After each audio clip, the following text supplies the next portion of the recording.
Hey, what's up, everybody? This is Norbcam coming at you with a brand new segment, which I like to call the Dive In with Dovin. And why am I calling it the Dive In with Dovin? Well, I'm very excited because I'm announcing officially today that I've got a brand new returning sponsor of the Norbcam show. Yes, Daniel.dovinh is back. He was here for a little bit last year sponsoring my content.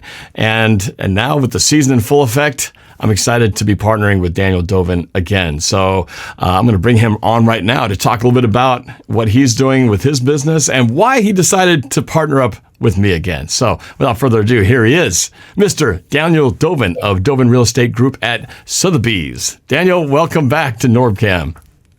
Hey, thanks a lot, Norb. Really happy to be here. Happy to be part of your community again. Last year was a lot of fun, so thought I would support you again. And the main reason I'm here is because I align with your values. I align with you as a Seattleite and a major Seahawks fan. And, being from here, it's great to align with, also you're a dad. I have a daughter, you have a daughter. You actually have multiple daughters. But just aligning values there and being able to support you and your work is fantastic. And we have some pretty exciting announcements in my world as well. I just started a real estate group at Sotheby's, at Marketplace, Sotheby's International Realty in Bothell specifically, and excited. We have a 7-person team to help serve a lot more clients. And so very excited that Dovinh Real Estate Group just got started to serve more people in the greater Seattle area.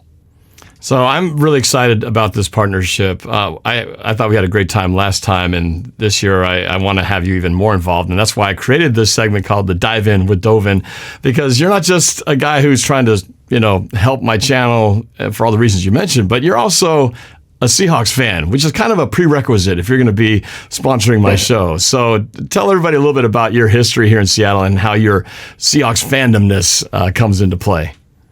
Yeah, for sure. Well, my parents came to this country in 1975. And at the time, the Seahawks colors were a lot different, a lot of silver in the old school helmet. And, my family has a history of supporting the Seahawks through all of the terrible years and all the way through, 2005 being an awesome run. And then obviously 2013 and 14. And my parents tell this story of my grandpa, one thing he was very passionate about was watching Seahawks games, and he was notorious for smoking cigarettes when he got really stressed about the game and would throw his slipper at the TV if we had some terrible turnover or something like that. So those kind of fun stories is what I grew up with, and it's the only team that we've ever followed. I was born in Ballard in Seattle. And I'm a diehard Seahawks fan, and that's what I'll always be. And that's what my little toddler daughter is going to be when she gets a little bit older as well. So that's our history. I know nothing else besides, what we have here. So very excited for, the longevity we've had with this winning streak with Pete Carroll and John Schneider, Russell Wilson, and the whole crew. So very excited for this time to be alive. Honestly, very grateful that we're always competitive now. Yeah, absolutely. And, this is a great time right now. I think if you're in the whole real estate business, especially if you're selling a house, the market has been crazy. So it's good to have somebody who can kind of guide the way here, and you're in a great position to do that. So we'll definitely, at the end of the show, I'll every week when we do this, I'll ask you for a tip or a message or concept or something of the week that you'll offer to everybody. And for those of you who are in the market, either looking to sell or buy, hopefully there'll be something in here that you might learn from Daniel, from his real estate expertise. So, but first we got to get into the thing that really matters here, and it's in the talk, in the title above. We're going to dive in to what happened this past weekend against the Titans. Now, by the time this segment airs, I will have done some of my own breakdowns and talking about what happened with the Seahawks and my take on what I thought was the issues that the Seahawks had and what they need to work through. But let me throw it your way. When you watched this game unfold, what was your feeling? Because it went from feeling pretty good. I'm sure all of us at halftime thought, yeah, this is about what we expected. We're kicking butt. We're doing good. And then the second half happened, and it was like, what just happened? It felt like you just got run over by a train. So what was your reaction to, by the time the dust settled and you digested what had just happened in this game, what was your take on what the Titans did to us on Sunday? Yeah, my initial take obviously is disappointment, right? Because of the super hot start and having such a big lead. I remember checking this, the score because I had to leave for a short amount in the second quarter, and I was like, "Oh, we got this," and then the game just went wrong in all sorts of ways. But when I take a step back at it, before the season started, I looked at the schedule and I saw the Titans coming to town, right? And I actually really respect their head coach, Mike Vrabel, right? And he's got the history with the Patriots. And, they were a playoff team last year. They obviously brought on Julio Jones. There's King Henry in their backfield, right? They're not a terrible team. And so they have all these offensive weapons, but then you have a defensive head coach that knows what he's doing, that is very innovative. And I thought this would be a challenging game. Now, did I think we'd lose it in the fashion we did? Absolutely not. That was a terrible way to lose. The big takeaways are, this is a big learning experience. We're a very young team, which in the grand scheme of things is an excellent thing, right? All of our big playoff runs, we were one of the youngest teams in the league. And I think right now we're probably in the youngest third of the league. I would say top 10 youngest teams overall, right? Who's our oldest player? Like, I don't know, Al Woods, like maybe, like Bobby and Russell are now veterans, right? That's weird to think about because they're in the early 30s, right? So that being said, I think we had a lot of undisciplined things, right? Maybe a little lack of focus. We missed an extra point, right? We had that terrible kind of unnecessary roughness out of bounds by Jordan Brooks. That was not a good place to do it, right? It helped them get into the red zone. We also had, DJ Reed should never be talking smack to a Hall of Famer, right? Julio Jones for no reason. Things like that, obviously self-inflicted penalties on offense as well. So whenever you have 10 plus penalties and at least 100 yards against yourself, it's going to be really hard to win. Every other metric was pretty decent, though. We, as Pete Carroll said, we won the turnover battle, right? We took care of the ball. Carson had a pretty good first half. We had great numbers to lock it, but we didn't do what we're supposed to do, which is finish. Pete Carroll always talks about finishing, doing the right thing longer, playing really good defense, and taking care of those details. Well, we failed on all those things, and yet we still had a chance to win. So I would say it's a learning experience for a young team to get your details right, and we need to mature a little bit in our discipline, right? From DJ Reed to Jordan Brooks to DK Metcalf. All those guys are really young. So the positive thing is it's a long season, and they're hopefully going to have long careers with us. And I think that this will be better for us in the long run. You brought up, excuse me, you brought up the penalty from DJ Reed on the taunting. And if you watch it, it doesn't look like he did that much. I mean, he kind of just flexed a little bit looking down at him. But this year, the referees really emphasized how they're going to call taunting a lot more. And the tolerance level is going to be really short on this. So that was just a decision the referees made for this 2021 season.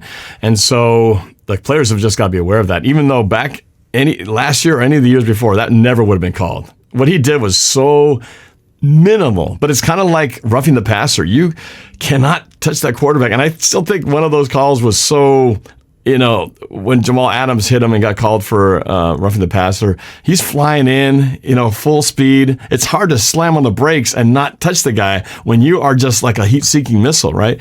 But that's the rule. So you got to just find a way to, best you can, do it, especially the ones with the personal foul ones, hitting guys out of bounds, the taunting thing. You just got to be aware of that stuff. And so, yeah, the penalties were a huge, huge thing. 100 yards in penalties. I mean, that's just not acceptable. When you get triple digits in penalties, you're definitely, digging yourself a hole. So what would you say were you kind of brought up those key points that were there, but what was the main, I'd say, what was if you could say one thing that if you could turn it back and if we had just done that one thing, what do you think would have made the difference in this game? I would say establishing the run and short to intermediate passing. I mean, we had no completions to tight ends, for example. We didn't have much in the middle of the field. And, when you stop using Chris Carson, that's a bad sign, right? Our defense was on the field a lot because we stopped running the ball. We didn't play complementary football. If I could kind of put it in one nutshell, second half, we did not play complementary football. We were on defense a lot. We're not having much time on offense, moving the ball, matriculating the ball down the field. And so that's what I would say. If it was one thing, it's that. I put it on the offense. If you're going to put up that many points in the first half, what do you expect us to think as fans? Yeah, that you're going to keep doing it. And, if you look at the competition in the NFC, right?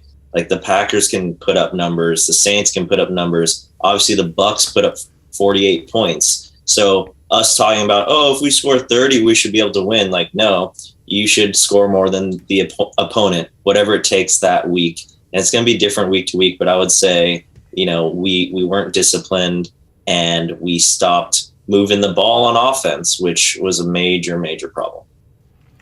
Yeah, it's your points definitely were there, and I think the Titans adjusted to us. They saw things weren't working, and they made changes on defense, particularly to stifle our offense. I don't know if we did the same thing because it seemed like we just sort of kept running our head into a brick wall, and they really shut us down. Offensively was really the reason why we didn't succeed in closing that game because we lost the time of possession. First downs, we barely had the ball in the second half, and we just couldn't make that key play when it came down to it. We needed a first down here or there, or we needed an extra point to be executed. We just needed one play to happen, and I think we would have any point in that, especially that fourth quarter, because we still had a 2-touchdown lead to start that fourth quarter, and they just could not do it. We just didn't make the play and made too many mistakes. So we look ahead now to the Vikings game coming up. Weird to say that we're 1-1 and we're last place in our division, but that's the reality. That's how good this division is. Everybody's 2-0, we're 1-1, and we're in last place looking up. So this is kind of a must-win game. Now that we're out of the AFC mode, we're now playing NFC teams. We need to, we can't afford to drop too many more here because the schedule gets no easier because then we got the 49ers, the Rams right around the corner. It's a little scary. So we kind of need to win this game. So on the road in Minnesota, last year, as you guys recall, we barely beat the Vikings by the skin of our teeth with a heroic last-minute drive, with a heroic stand on fourth down to keep the Vikings from stealing the game in a game where they dominated us pretty much for the first 3 quarters, or first 2 quarters until we roared back with a comeback. So I don't think we can play that kind of game to get started. So what's the key? What can we do to, what have we learned to make it so that we can get a win against the Vikings on Sunday? Great question. Well, we've kind of had the Vikings number over the last couple of years, but that doesn't really mean anything, right? It's what have you done for me lately in the NFL?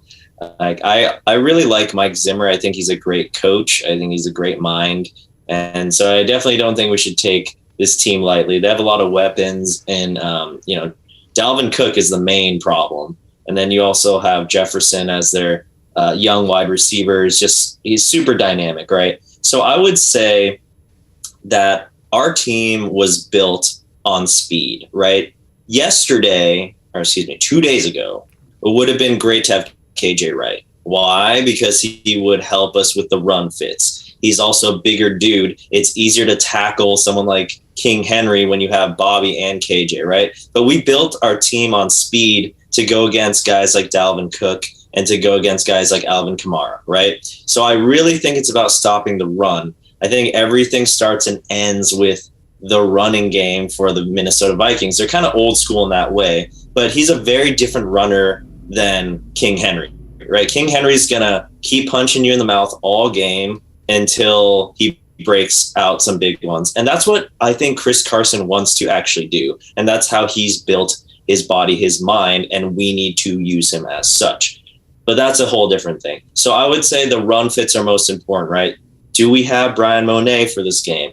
Is Al Woods going to be tired? Poona Ford? Where's LJ Collier? Are we now feeling the strain of losing Jaron Reed, right? The interior line has not been really, really solid, probably since the days of Brandon Meebane, or Red Bryant, or, even, obviously the Legion of Boom days, right? All those guys were interchangeable on the inside, like Michael Bennett, right? And so people like Kerry Hyder and Poona Ford, they're asked to do a lot, right? They're kind of these in-between D tackles, but they're not these huge, like 380-pound dudes, right? So long and short of it is we need to stop the run. So that's going to be a lot of linebacker discipline, right? Jordan Brooks taking the right angle, Cody Barton taking the right angle, Bobby commanding those guys up front. Hey, how are we going to do this? Because last game, second half, where was our pass rush? I'm not saying it's easy because they had to think about King Henry, right? So they have to play the run, and that's the problem. You got to stop the run first, and then worry about everything else. So I think the game will be won or lost on how well Dalvin Cook plays. And going back to that point of stopping the run, in the first half of that game, we had stopped the run. We kept King Henry to, I think, 35 yards on 13 carries. And Carson ended up the game with the same number of carries. He also only had 13 carries, if my information is correct. So they stuck with the run and made adjustments and wore us down, whereas we didn't stick with the run. And really, we just didn't do anything in the second half. It was just that whole thing where I think it was a situation where the defense worked their butts off for the first half, and then in the second half, the offense didn't, like you said, complement the other side. So they just got tired. They just got worn out because they were on the field for so much longer. So the offense has got to help out the defense as well as the defense doing their own part. And definitely not having unnecessary penalties, because that's what resulted in them being on the field longer. So it's just all these things compounding. But I feel like they've got the ability. We've seen it. We saw it for a half. But now they've got to play it throughout the entire game. So what about offensively? So we got to stop the run against the Vikings. What do we need to do? One of the big concerns on my side is what is going on with DK Metcalf. It's definitely not the start that we thought he would have as our superstar of the future, because I had a lot of people I talk to think, when I say Tyler Lockett, DK Metcalf, which one would you rather have? I say Tyler Lockett because he's the proven one. DK Metcalf has the higher ceiling, but as we've seen, he has to make sure his mind is right. And I'm not sure what's going on with all the penalties he's had. And he really didn't rise up and make any big plays for the Seahawks against the Titans. So I bring that into the question as well. But what do we have to do offensively to not repeat the same mistakes of what happened against the Titans? Right. So is this his second or third year, DK? This is his third year. Third year, right? So at this point in 5 years now, he's had an offensive coordinator at Mississippi. He had an offensive coordinator here, and then he's got a third one in 5 years, just to give him a little bit of grace, right? He's also really, really young, right? If you gave me that many millions of dollars as a first or second round draft pick, I would have been a terrible person at age like 23, 24. Right? I can't imagine the pressure because he's actually in a contract year, right? So in theory, if he plays well, he could be looking at $20+ million a year in some contract extension, right? So I honestly think he has a lot of pressure on himself. He obviously wants to be the best in the world. He's facing Julio Jones, who's his hero, right? And he plays bad, right? He gets in his head. He's too busy talking smack or trying to truck people over instead of, having the discipline. And it's really hard, right? When you're a wide receiver and you got your emotions going, it's hard to be disciplined and know that it's a running play and you're just going to have to block the guy. It's not what you want to do, right? But it's those details that make someone like Larry Fitzgerald amazing, right? And that's on the reverse side. That's what made, for example, Richard Sherman a great cornerback, is he was willing to come up and tackle people and run support, right? And he was great defending, the long ball. So that's what you got to be in the NFL if you want to be an all-time great. You have to be good at everything, and it's not easy. And it's all about the details. And right now, the defense is bracketing DK. In the first two games, they're putting two guys on him. sometimes with a third guy shadowing him, and that's why Tyler has gone off. So someone's going to have to take the pressure, and right now it's DK, because teams are choosing to have Tyler hurt them instead of DK. So that's a part of it. And I think, just on offense, Shane Waldron's, these are the growing pains, right? This is the second actual game he's ever called, and this will be the third. So he needs to learn how to make those adjustments. I was actually pretty disappointed in our offense and defense for the inability to adjust to what the Titans were doing. So that's what I want to see as we preview the Vikings game. How can we win that chess match? Because it's been 2 games in a row now where we come out in the second half, in the third quarter, and we just kind of lay an egg. It doesn't seem like there's a lot of juice. Would you agree with that? Oh, yeah, big time. I just think, again, we couldn't get any kind of drives going. And, man, talk about things we couldn't adjust to and what we couldn't do ourselves. When you talk about the intermediate and the short passes, how many times were the Titans throwing to running backs, checking down out of the backfield, and we'd have wide open spaces, and they could just, and Henry especially, could just run. You give him that much space, he's going to get a first down on you. And they kept doing it over and over and over and over again, to the point where it was like, somebody stop that play. They're throwing to the running back every single time, but they couldn't do it. They just couldn't handle it. So, So I'm with you, man. I'm hopeful that Shane Waldron, we're putting a lot of faith into the Shane Waldron system, that he's going to, continue to learn and adjust. But it is growing pains. He's also young in terms of the system, being as an offensive coordinator. So we can't expect everybody to just be perfect their first time out. The good thing is we do have a 17-game season, so it's a long season. We're only in, game number 3 coming up, so it's not time to panic yet. I mean, for crying out loud, we haven't even played anyone in the NFC, and we haven't played anybody in our division yet. So for the people who are already, people after that game were already like, oh man, the season's over. I was like, calm down. It's only game number 2. We got plenty of games to go. So what's your prediction on this game? What do you think's going to happen? I honestly think it's going to be way closer than I want it to be. I think it's really hard to beat a franchise this many times over the last 5 years. If you look at the winning percentage of the Seahawks versus the Vikings the last several years, it's ridiculous. We beat them in the playoffs. We beat them in regular season. We're obviously in the same conference.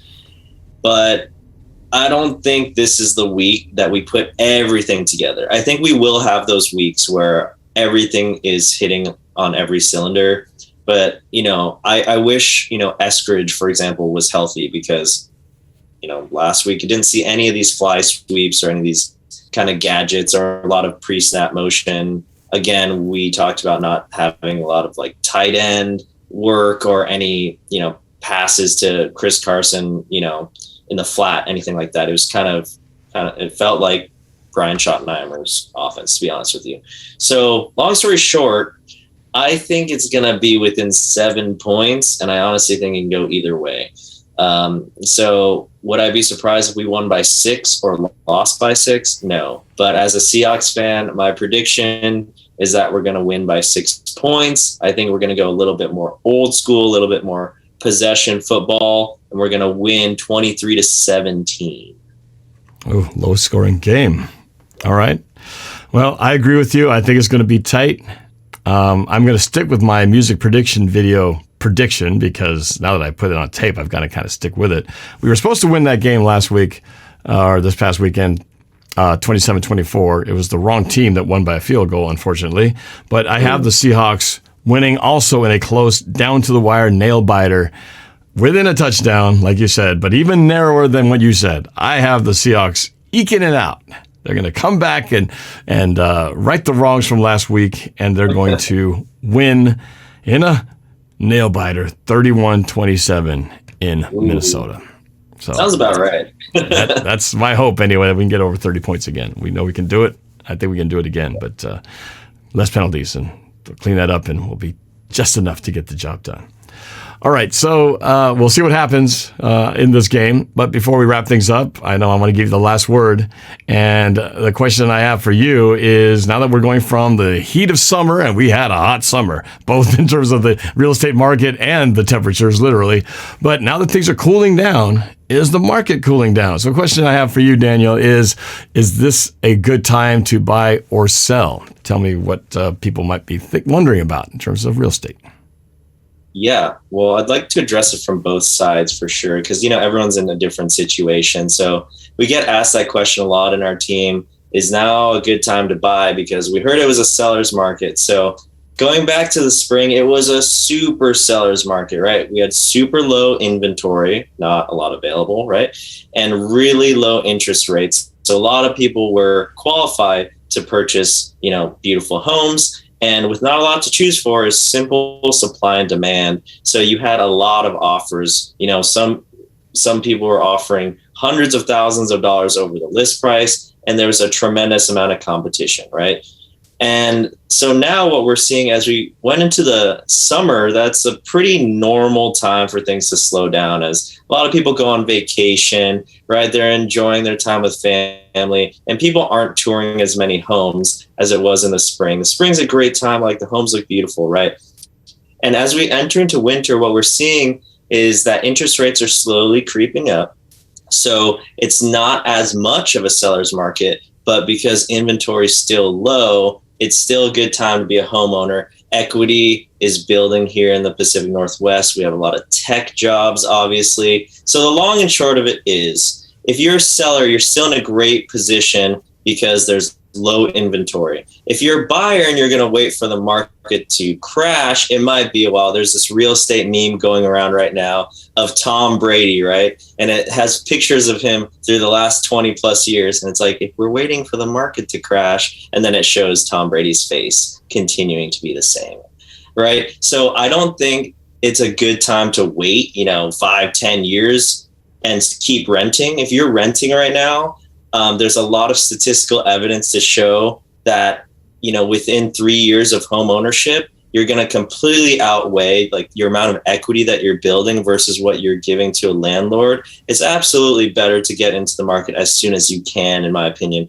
especially because interest rates are supposed to go up even more in January. I'm hearing from my lender friends it could be as high as a quarter point by January, which makes a really big difference over the 30-year span. So in a nutshell, if you're thinking about buying, I think you should talk to a local lender and talk to a local realtor and see what's best for your situation. No pressure to buy right now. It's good to be armed with as much information. So specifically, now is a good time to buy a condo. Why? Because there's a lot of condos sitting on market in the greater Seattle area, especially downtown. It's generally good to buy when everyone's leaving a place, right? There's a lot of turmoil downtown over last year, and people are starting to come back now. So there's a lot of opportunities in the condo market. In my opinion, it's not a great time to compete with 10 people in a great neighborhood in a beautiful craftsman home in Seattle. In my opinion, unless you're ready to shoot for the moon. As a seller, now is a really good time to explore how you can cash in on your investment. That's my long and short of it. I hope that's helpful for you people out there. All right. Again, my special guest and sponsor and partner with Norbcam, Daniel.dovinh of Dovinh Real Estate Group at Sotheby's. Daniel, appreciate you being on here with your insight for the Seahawks as well as the real estate market. And we'll be doing this every week. So looking forward to having you again on the next episode of The Dive In with Dovinh. Thank you so much, and go Hawks. All right, go Hawks.